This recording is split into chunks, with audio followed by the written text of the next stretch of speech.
रक्षा खडसे या केंद्रीय मंत्री असताना त्यांच्या मुलीची छेडछाड बाजारात होते. आपण काय इतरांची सुरक्षा व्यवस्थित ठेवणार?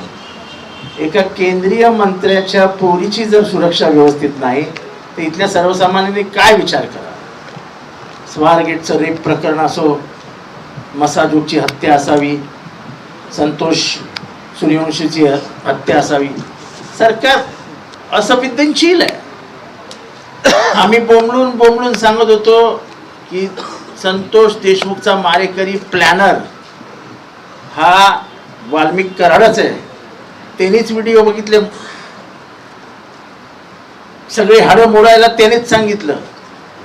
इतकी निर्घुण हत्या महाराष्ट्राच्या इतिहासात राजकीय द्वेषातनं कधी झालेली नाही, पण ती झाली. पण वाल्मिक कराडला काय वागणूक, काय त्याची स्टाईल, कशी गाडी चालवीत तो सीआयडीच्या ऑफिसमध्ये आला, अक्षरशः सीआयडीचे कपडे काढून घेऊन गेला. म्हणजे मी येतोय असं सांगून सुद्धा सीआयडीला वाटलं नाही की त्याला आडवावाने ताब्यात घेऊन. म्हणजे किती राजकीय दबाव होता. पण याच्यातलं सर्वात पोएटिक जस्टिस काय तर काल आमच्या म्हणण्याची टिंगल करणाऱ्यांना सीआयडीने सांगितलं की संतोष देशमुखचा मुख्य सूत्रधार हा वाल्मिक कराडच आहे. आणि ह्याबद्दल बोलत असताना मला महाराष्ट्राला आणि तुम्हाला सगळ्यांना आणि या सरकारला आठवण करून द्यायची आहे की त्याचे आका बीजेपीचे आमदार बोलायचे ना आकाचा आका, तर त्याचा आका कोण? धनंजय मुंडे. कारण का ह्या 90 दिवसामध्ये दोनदा धनंजय मुंडे म्हणाले वाल्मिक कराड माझा खास माणूस आहे. खास, या खास माणसाची विकृती बघा. या खास माणसाने हार्वेस्टरचे पैसे त्या बिचाऱ्या शेतकऱ्यांकडनं या बंगल्यांमध्ये घेतले. आजही ते शेतकरी फिरतायत, पैसे द्यायला कोण तयार नाही, पोलीस केस घ्यायला तयार नाही.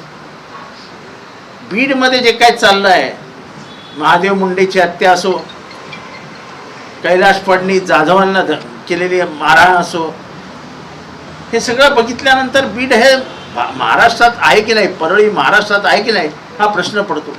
आणि त्यामुळे या सगळ्या परिस्थितीचा विचार केल्यानंतर धनंजय मुंडे यांना मंत्रिमंडळात का ठेवलंय हा प्रश्न महाराष्ट्रासमोर आम्हा सगळ्यांना आहे.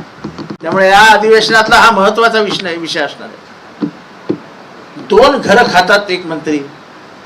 ते घरं कोणाची आहेत? ती घरं इकॉनॉमिकली वीकर सेक्शन म्हणजे आर्थिकरित्या दुर्बल असलेल्या घटकांसाठी ठेवलेली घरं.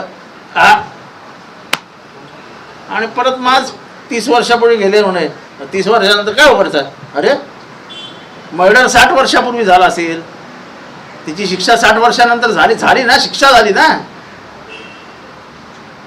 आणि शिक्षा कशासाठी आहे? तुम्ही सरकारची फसवणूक केली आहे, सरकारची.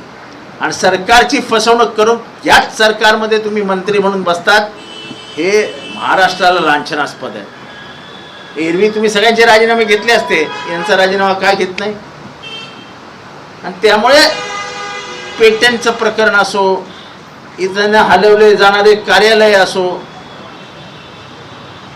कॉन्ट्रॅक्टरशिप बिलं असो, थांबलेली कामं असोत, काम न करता बिल काढण्याची सवय लागलेले कॉन्ट्रॅक्टर असो, हे सगळं की जे काय राज्य सरकारच्या नजरेखाली चालू आहे, राज्य सरकारच्या आशीर्वादाने चालू आहे, हे सगळ्या बघितल्यानंतर मन उद्विग्न होतं. आणि त्या उद्विग्नेतून आम्ही हे करतो की संवादच नाही आहे.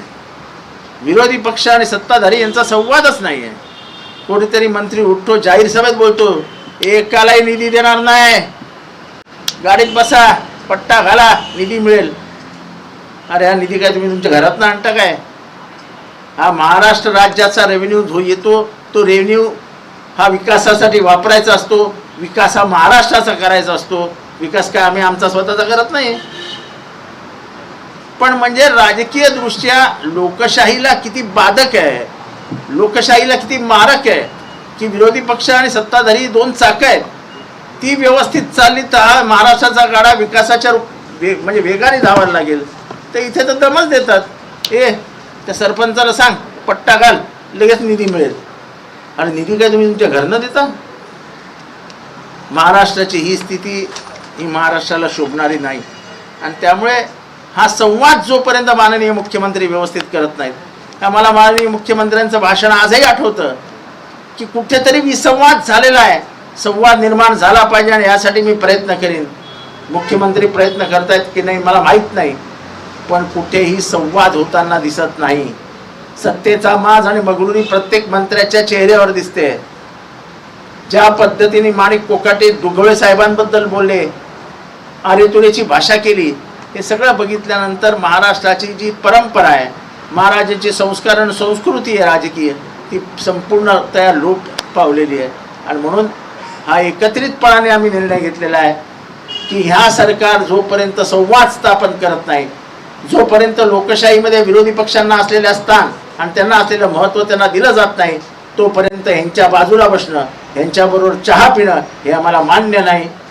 ह्या गुन्ह्यांना पाठीशी घालणाऱ्या, अपराध्यांना पाठीशी घालणाऱ्या, बलात्कार झाल्यानंतर ती पोरगी ओरडलीच नाही असं म्हणणाऱ्यांबरोबर बसणं आम्हाला शक्य नाही. त्यामुळे आम्ही या चहापानाच्या कार्यक्रमावरती बहिष्कार टाकण्याचा निर्णय घेतलेला आहे.